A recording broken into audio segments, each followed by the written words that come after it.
Hi friends, welcome back to our channel. दोस्तों, आज के इस वीडियो में हम लोग जीके जीएस साइंस बायोलॉजी में क्लास 10 को कवर करेंगे और आज हम लोग देखेंगे उत्सर्जन तंत्र। उत्सर्जन तंत्र हमारा जो शरीर है, शरीर का निर्माण हुआ है प्रोटीन से। प्रोटीन में, इसीलिए प्रोटीन को कहा जाता है बॉडी बिल्डिंग सब्सटेंस। प्रोटीन में कौन कौन सा तत्व पाया जाता है? Carbon, hydrogen, oxygen, nitrogen. तो हम लोग जब कुछ खाते हैं तो उसका पाचन तो हम लोगों ने देख लिया, लेकिन जो वेस्ट बचता है, अपशिष्ट बचता है, उसमें नाइट्रोजन भी रहता है। तो नाइट्रोजन जो है, नाइट्रोजन युक्त जो अपशिष्ट होता है उसको त्यागना आपका कहलाता है उत्सर्जन। अब जिस अंग से जिस अंग से त्यागा जाता है उसको कहा जाता है उत्सर्जी अंग, और जिस पदार्थ को त्यागा जाता है उसको कहा जाता है उत्सर्जी पदार्थ, और इस क्रिया को कहते हैं उत्सर्जन। तो बहुत से अंग हैं हमारे शरीर में जिससे हम लोग उत्सर्जन करते हैं।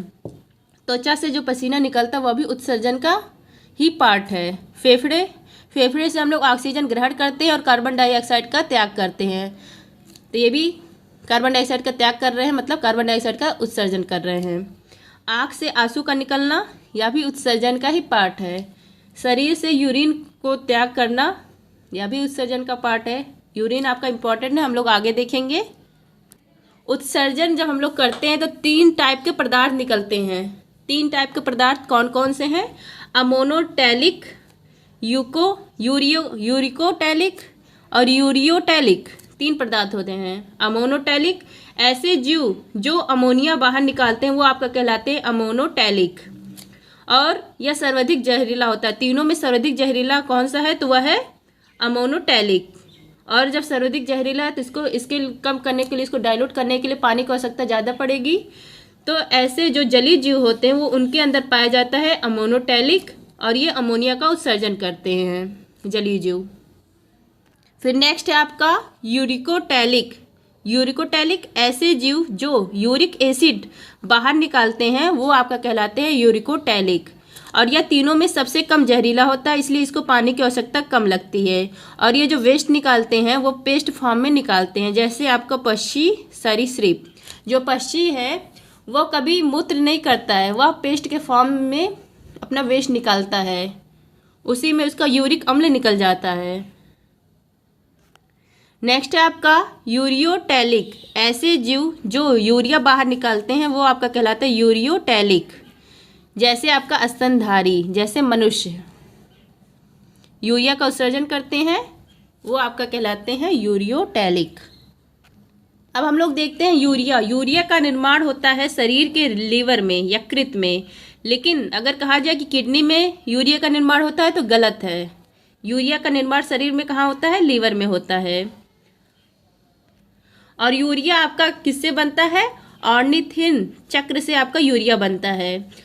यूरिया 4-5 घंटे अगर यूरिया रह गया तो वह अमोनिया में कन्वर्ट हो जाता है। अगर यूरिया 4-5 घंटे रह गया तो वह किस में कन्वर्ट हो जाएगा? अमोनिया में। यूरिया का केमिकल फार्मूला है, रासायनिक सूत्र है NH2CO NH2। मतलब यूरिया में नाइट्रोजन है, हाइड्रोजन है, कार्बन है, ऑक्सीजन है। जो यूरिया है यह प्रयोगशाला में निर्मित विश्व का पहला कार्बनिक यौगिक है, ऑर्गेनिक कंपाउंड है। प्रयोगशाला में निर्मित विश्व का, पूरे वर्ल्ड का पहला कार्बनिक यौगिक है यूरिया, और इसको बनाने वाले हैं वहलर। कौन है? वहलर। अभी हम लोगों ने देखा कि यूरिया का निर्माण होता है शरीर में, लीवर में, और शरीर से यूरिया को बाहर कौन निकालने का काम करता है? किडनी करता है। अब नेक्स्ट है आपका उत्सर्जन अंग। ये देखिए आपका किडनी है। किडनी को हिंदी में कहते हैं विक, और इसका जो आकार होता है वो सेम के बीज की तरह होता है। किडनी के ऊपर एडिनल ग्रंथि पाई जाती है, इसको कहा जाता है लड़ो या मरो हार्मोन। आगे हम लोग देखेंगे। ये हो गई आपकी किडनी। यहाँ पर ये है आपका मूत्रवाहिनी, यहाँ पर मूत्र इकट्ठा होता है, ये हो गया मूत्राशय, और यहाँ से निकल जाता है, ये हो गया मूत्र मार्ग। नेक्स्ट है हम लोग किडनी देखेंगे। स्टडी ऑफ किडनी कहलाती है नेफ्रोलॉजी, और इसका आकार होता है किडनी का सेम के बीज की तरह, और किडनी की इकाई है नेफ्रॉन। ढेर सारे नेफ्रॉन मिलकर किडनी का निर्माण करते हैं। जैसे बॉडी की इकाई है सेल, लंग्स की इकाई है एल्बुलाई, वैसे ही किडनी की इकाई है नेफ्रॉन। किडनी का कार्य क्या है? फिल्टरेशन ऑफ ब्लड, रक्त को छानना किसका काम है? किडनी का काम है। और रीऑब्जर्वेशन ऑफ न्यूट्रिएंट्स, पुनः अवशोषण करना, जो महत्वपूर्ण पदार्थ है उनका पुनः अवशोषण करना, वह भी किसका काम है? किडनी का काम है। तो किडनी का दो काम है, रक्त को छानना और पुनः अवशोषण करना महत्वपूर्ण पदार्थों का।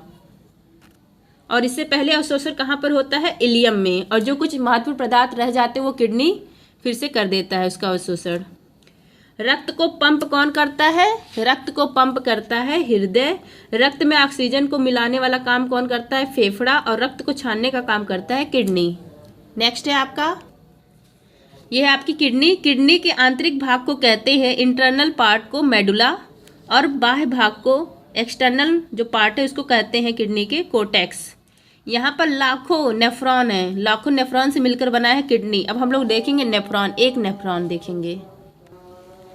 ये देखिए नेफ्रॉन का फिगर है। यहाँ पर बहुत सारी रक्त वाहिका, ढेर सारे ब्लड इकट्ठा होते हैं, उसको कहते हैं रक्त वाहिका। ढेर सारी जब रक्त इकट्ठा होती है तो आपकी कहलाएगी, बहुत सारी रक्त वाहिका इकट्ठा होती है, उसको नाम दिया जाता है ग्लोमेरुलस। तो यहाँ पर जो रक्त वाहिका इकट्ठी है इसको क्या कहा जाता है? ग्लोमेरुलस। अब यहाँ पे जो रक्त था, रक्त को वापस कर दिया, और रक्त के अलावा जो पदार्थ बचते हैं वो यहाँ पर आ जाते हैं। रक्त के अलावा जो भी पदार्थ हैं वो यहाँ पर आ जाएंगे, जैसे सोडियम, पोटेशियम, यूरिया, नाइट्रोजन, सारे पदार्थ यहाँ पर आ गए। अब यहाँ पर जो महत्वपूर्ण पदार्थ है आपका, उसको बोमन सेमफुट कहा जाता है। इसको जो महत्वपूर्ण पदार्थ है उसको वापस शरीर में भेजने का काम कौन करता है? बोमन सेमफुट करता है। अब यहाँ से जो महत्वपूर्ण पदार्थ है उसको शरीर में भेजने का काम करेगा बोमन सेमफुट। अब यहाँ पर आकार है ऐसे, इसको कहा जाता है हेनले लूप। इस आकार को हेनले लूप। जो एक्स्ट्रा आपका जल होता है शरीर में, तो जल का अवशोषण कौन करता है? हेनले लूप करता है। इसीलिए जो ऊँट है, ऊँट का जो हेनले लूप है उसका आकार बड़ा होता है, क्योंकि जल का अवशोषण वह ज़्यादा करेगा तो ज़्यादा समय तक उसको जल की कमी महसूस नहीं होगी। और उसके बाद भी जो अपना मतलब यूरिन जो रहता है बच्चा को, जो इसको यूरिन के माध्यम से बाहर निकल जाता है। महत्वपूर्ण पदार्थ शरीर में चले गए और जो वेस्ट अब बचा वो सब यूरिन के माध्यम से बाहर निकल जाएगा। यूरिन के रूप में, माध्यम नहीं, यूरिन के रूप में बाहर निकल जाएगा। यहाँ पर देखिए, ऊँट में हेनले लूप बड़ा होता है जिससे पानी का अवशोषण ज़्यादा कर सके। अब है आपका यूरिन। यूरिन का जो रंग है वह हल्का पीला रंग का होता है, और जो मनुष्य है वह दिन भर में 1.5 से 2 लीटर यूरिन त्यागता है। यूरिन का जो रंग है यूरोक्रोम के कारण होता है। जो हल्का पीला रंग है वो यूरोक्रोम के कारण होता है। यूरिन से तीव्र गंध आता है, किसके कारण? अमोनिया के कारण। क्योंकि यूरिया अगर 2 से 4 घंटे रहेगा तो वो अमोनिया में चेंज हो जाएगा और उससे तीव्र गंध आएगा। जैसे आपका पब्लिक टॉयलेट है, इसका एग्जाम्पल बताने की जरूरत नहीं कितना बदबू करता है। नेक्स्ट है आपका यूरिन। यूरिन में 95% आपका वाटर पाया जाता है और 2.5% आपका यूरिया पाया जाता है।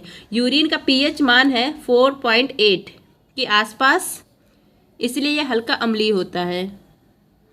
फ्रेंड्स, जिसको भी इसका PDF चाहिए वह टेलीग्राम पर सर्च करेगा @justdoityar, वहाँ पर मेरा चैनल आ जाएगा, वहाँ से आप लोग PDF ले सकते हैं। अब नेक्स्ट हम लोग देखेंगे गठिया। बुढ़ापे में गठिया रोग हो जाता है। क्यों होता है? जॉइंट में यूरिक अम्ल जमा हो जाता है, जिसके कारण जो जॉइंट्स है वहाँ पर पेन होता है, गठिया रोग हो जाता है। नेक्स्ट है आपका किडनी पथरी।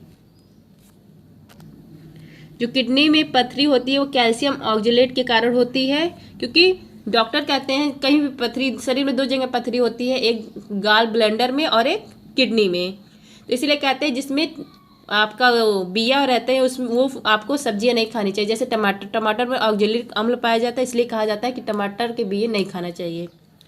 किडनी में जो पथरी होता है, कहा जाता है, डॉक्टर कहते हैं कि खूब पानी पीजिए तो जो पथरी है वो कटकर मूत्र के मार्ग से बाहर निकल जाएगा, यूरिन के रास्ते। नेक्स्ट है आपका डायलिसिस। किडनी के खराब होने पर रक्त के फिल्टरेशन को करने के लिए डायलिसिस होता है। जब एक किडनी खराब हो गई और एक किडनी सही है तब तो सही है, लेकिन जब दोनों किडनी खराब हो जाती है तो रक्त को फिल्टर करने के लिए डायलिसिस करवाना पड़ता है।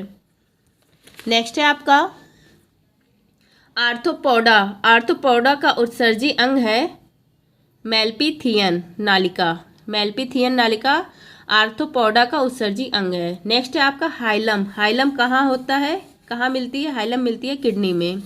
आई होप फ्रेंड्स आप सबको वीडियो पसंद आएगा। वीडियो पसंद आए तो please like share and subscribe. मिलते हैं नेक्स्ट वीडियो में। कल हम लोग देखेंगे अंतःस्रावी ग्रंथियाँ।